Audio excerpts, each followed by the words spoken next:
Kanjan Chowdhury, India's first woman DGP who changed the face of police.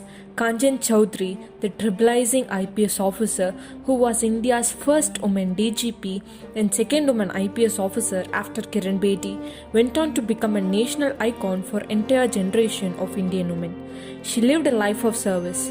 Born in Himachal Pradesh, she grew up under very difficult circumstances. Kanjan's parents were thrown out of their grandfather's house over a domestic dispute when she was just 7 years old. Her parents, however, dusted themselves and worked hard to cultivate a fallow piece of farmland which was their ancestral property. But it wasn't easy and her parents struggled to make ends meet.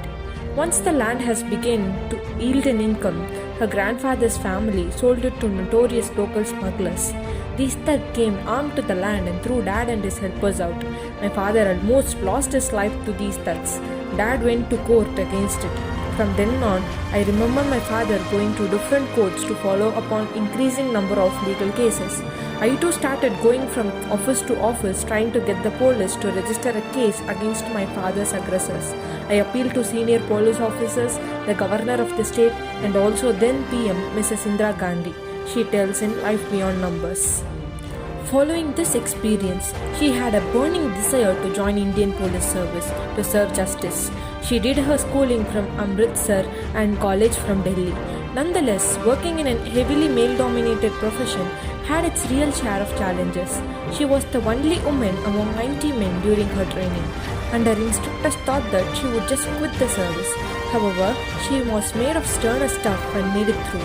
In fact, she believed that being a woman and possessing the quality of patience and empathy helped her police better because people trusted her more. Her first position came in 1975 when she took over as Additional Superintendent of Police at Malihabad in Lucknow district, an area famous for its dashery mangoes and dacoits.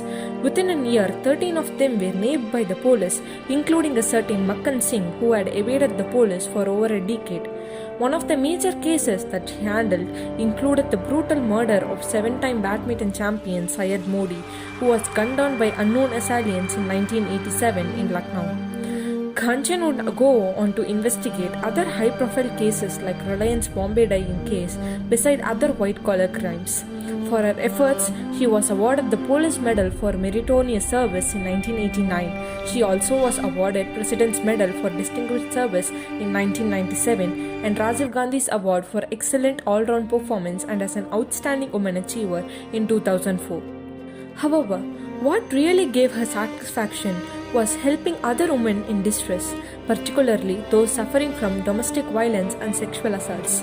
Speaking to the Tribune, she talks about one particular case in Meerut when she was posted as DIG. One day, a badly beaten woman came to me. She told me that her husband has been assaulting her. I looked into the matter and followed it up for several weeks. A few months later, I saw a good-looking woman breeze into my office with a smile on her lips. She was the same woman. It gave me so much of joy. It gave me goosebumps whenever I think about it. So there have been a number of such cases, and my joy has been that I have been able to contribute towards improving other people's lives, she says.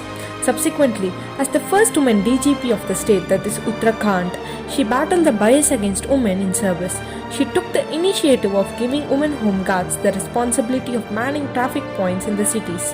Kanjan's parents supported their daughter throughout and also helped her in raising her 2 daughters. When she retired in 2007, her father Madan Mohan Chowdhury went from Amritsar to Uttarakhand to be with her daughter at the farewell function. She passed away on 26 August 2019.